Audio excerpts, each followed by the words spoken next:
شوہر کے ذمے بیوی کے 10 حقوق۔ ہر شوہر کو یہ حقوق ضرور معلوم ہونا چاہیے۔ بیوی کے ایسے 10 حقوق جن کو پورا کرنا شوہر کی ہر حال میں ذمہ داری ہے۔ اگر شوہر یہ ذمہ داری پوری نہ کریں تو وہ بسم اللہ الرحمن الرحیم۔ ناظرین، جان لیجئے کہ خوشحال گھر کی ضامن صرف عورت ہی ہے۔ عورت کو ایک بلند مرتبہ انسان کی حیثیت سے دیکھا جانا چاہیے تاکہ معلوم ہو کہ اس کے حقوق کیا ہیں اور اس کی آزادی کیا ہے۔ عورت کو ایسی مخلوق کے طور پر دیکھا جانا چاہیے جو بلند انسانوں کی پرورش کر کے معاشرے کی فلاح و بہبود اور سعادت و کامرانی کی راہ ہموار کر سکتی ہے۔ تب اندازہ ہوگا کہ عورت کے حقوق کیا ہیں اور اس کی آزادی کیسی ہونا چاہیے۔ عورت کو خاندان اور کنبے کے بنیادی عنصر وجودی کی حیثیت سے دیکھا جانا چاہیے۔ ویسے کنبہ تو مرد اور عورت دونوں سے مل کے تشکیل پاتا ہے اور دونوں ہی اس کے معرض وجود میں آنے اور بقا میں بنیادی کردار کے حامل ہیں، لیکن گھر کی فضا کی طمانینت اور آشیانے کا چین و سکون عورت اور اس کے زنانہ مزاج پر موقوف ہے۔ عورت کو اس نگاہ سے دیکھا جائے تب معلوم ہوگا کہ وہ کس طرح کمال کی منزلیں طے کرتی ہے اور اس کے حقوق کیا ہے۔ عورت اور معاشرے میں اس کے ساتھ ہونے والے برتاؤ کا موضوع قدیم ایام سے ہی مختلف معاشروں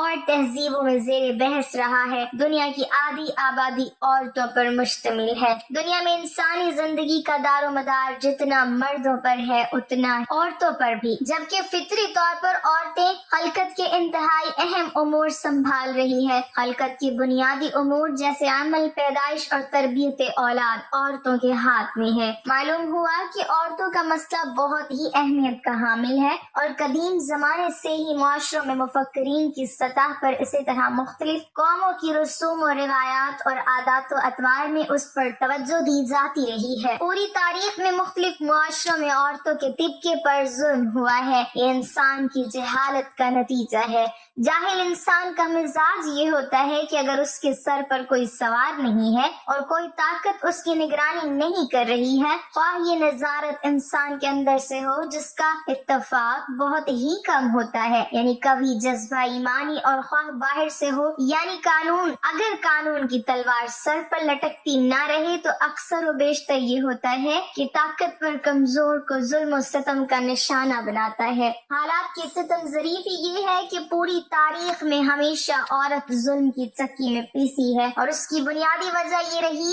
کہ عورت کی قدر و منزلت اور مقام و اہمیت کو نہیں سمجھا گیا۔ عورت کو اس کی شان و شوکت حاصل ہونا چاہیے۔ عورت ہونے کی وجہ سے اس پر کوئی زیادتی نہیں ہونی چاہیے۔ یہ بہت ہی بری چیز ہے، خواہ وہ زیادتی ہو جو عورت پر کی جاتی ہے اور اسے زیادتی کہا بھی جاتا ہے، اور خواہ وہ زیادتی ہو کہ جسے سرے سے زیادتی سمجھا ہی نہیں جاتا، جبکہ فی الواقع وہ ظلم ہے، زیادتی ہے۔ مثلا یہی بننا، سنورنا، واہیات، میک اپ اور اسے استعمال کی چیز بنا دینا، یہ عورت پر بہت بڑا ظلم اور سراسر زیادتی ہے۔ شاید یہ کہنا غلط نہ ہوگا کہ یہ عورت کے حق میں سب سے بڑی ناانصافی ہے، کیونکہ یہ چیز اسے ارتقاء اور کمال کے تمام اہداف اور امنگوں سے غافل اور منحرف کر کے انتہائی بے وقت اور گھٹیا چیزوں میں مشغول کر دیتی ہے۔ انسان نے اپنے تمام تر دعووں کے باوجود، اپنے تمام تر پرخلوص اور ہمدردانہ مساعی کے باوجود، عورت کے سلسلے میں انجام دیے جانے والے علمی اور ثقافتی کاموں کے باوجود، منوز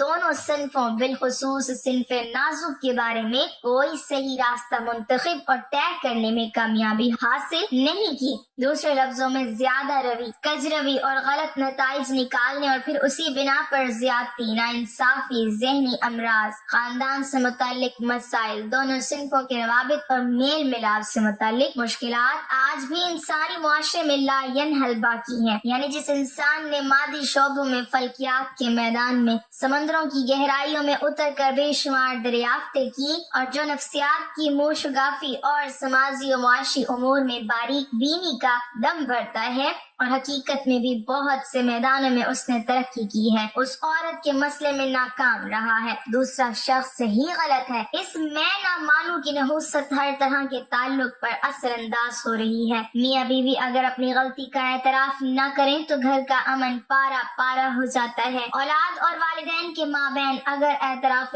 جرم کا فقدان ہے تو شفقت و اطاعت کا شیرازہ بکھر جاتا ہے۔ بہن بھائی اگر ایک دوسرے پر الزام تراشی کرتے رہیں ہیں تو ان مقدس رشتوں میں بھی ایسی دراڑیں پڑ جاتی ہیں جو آنے والی نسلوں میں ایک دوسرے سے دوری کا باعث بنتی ہیں۔ کسی ادارے کے ملازمین اگر اپنی کمزوریاں کا ملبہ دوسروں پر گراتے رہیں تو معاشرے کا نظام اس ملبے تلے دب جاتا ہے۔ لہٰذا ہم میں سے ہر ایک کو چاہیے کہ وہ اپنے اندر موجود اس بری خصلت کی گہرائی تک پہنچے اور اس کو جڑ سے اکھاڑ پھینکے۔ قرآن مجید میں اللہ تعالیٰ مردوں کو مخاطب کر کے فرماتے ہیں کہ عورتوں کے ساتھ بھلے طریقے سے زندگی بسر کرو، عمدہ طریقے سے زندگی بسر کرو۔ حجۃ الوداع کے موقع پر نبی صلی اللہ علیہ وسلم نے خطبہ دیتے ہوئے فرمایا، یاد رکھو کہ تم پر تمہاری بیویوں کے کچھ حقوق ہیں اور تمہارے کچھ حقوق ان پر ہیں، وہ تمہارے پاس قیدیوں کی طرح۔ یعنی ایک عورت جب اپنے گھر بار کو، اپنے والدین کو، اپنے رشتہ داروں کو چھوڑ کر شادی کے بعد شوہر کے گھر میں آ جاتی ہے تو ایک طرح سے شوہر کی ذمہ داری میں ہوتی ہے۔ شوہر کو یہ تعلیم دی گئی کہ وہ اس کے ساتھ احسان کا معاملہ کرے، اور اس میں سب سے پہلی ذمہ داری جو شوہر پر آتی ہے وہ یہ ہے کہ بیوی پر خرچ کرے، بیوی کے نان نفقے کا ذمہ دار ہو۔ اللہ تعالیٰ نے مرد کو قوام بنایا اور اس کی بنیادی وجہ بھی یہ بتائی کہ وہ بیوی پر خرچ کرتا ہے۔ قرآن پاک میں سورۃ النساء میں اللہ تعالیٰ فرماتے ہیں کہ مرد عورتوں پر قوام ہے، یعنی ان کے ذمہ دار ہیں، اس لیے کہ اللہ نے بعض کو بعض پر فضیلت دی اور اس وجہ سے کہ وہ اپنے مالوں میں سے خرچ کرتے ہیں۔ حدیث میں آتا ہے، حضرت معاویہ رضی اللہ تعالیٰ عنہ کہتے ہیں کہ میں نے عرض کیا، یا رسول اللہ صلی اللہ علیہ وسلم، ہم پر اپنی بیوی کا کیا حق بنتا ہے؟ آپ صلی اللہ علیہ وسلم نے فرمایا، جب تم کھاؤ اسے کھلاؤ، جب تم پہنو یا کماؤ تو اسے بھی پہناؤ، یعنی کھانا پینا لباس اس کی ذمہ داری ہے۔ پھر اسی طرح عبداللہ بن عمر رضی اللہ تعالیٰ عنہ کہتے ہیں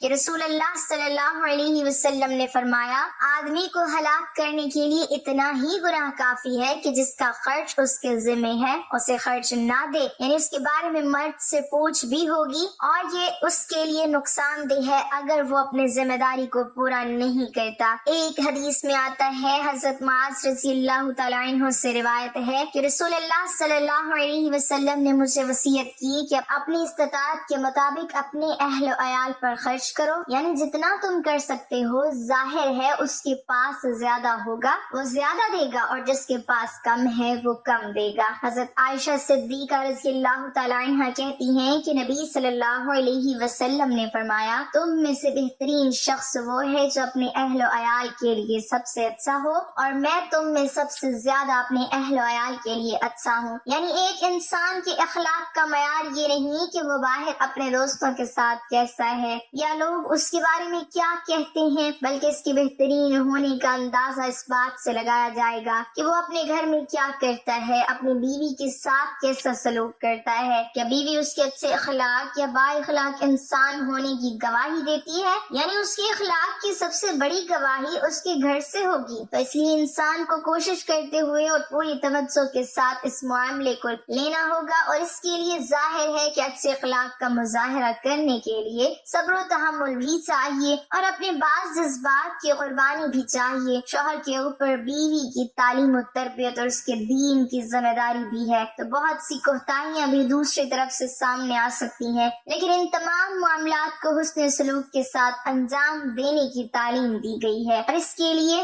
نبی صلی اللہ علیہ وسلم نے فرمایا، اور صحیح مسلم کی یہ روایت بھی ہے کہ کوئی مومن کسی مومن عورت سے بغض نہ رکھے، یعنی اپنی بیوی کے ساتھ بغض نہ رکھے۔ اگر عورت کی ایک عادت اس کو ناپسند ہوگی تو کوئی دوسری عادت پسندیدہ بھی ہوگی، یعنی اس کی منفی عادات اور بری عادات پر ہی نظر نہ رکھے، بلکہ یہ بھی دیکھے کہ اس کے اندر اچھائیاں کیسی ہیں یا اس کے اندر خوبیاں کون سی ہیں۔ آپ صلی اللہ علیہ وسلم نے فرمایا، اور یہ سنن ترمذی کی روایت ہے، کہ ایمان کے لحاظ سے کامل مومن وہ ہیں جو اخلاق میں سب سے اچھے ہیں، اور تم میں سب سے بہتر وہ ہے جو اپنی بیویوں کے لیے بہتر ہو، یعنی اس کا اخلاق اس کے لیے زیادہ اچھا ہو۔ نبی صلی اللہ علیہ وسلم کے بارے میں آتا ہے کہ آپ صلی اللہ علیہ وسلم نے کسی خادم یا عورت کو کبھی بھی نہیں مارا، تو اس لیے مرد کے اوپر یہ ذمہ داری عائد ہوتی ہے کہ وہ تعلیم و تربیت میں یا کچھ چیزوں کے گھر میں اصلاح کرنے کے دوران صبر و تحمل سے کام لے،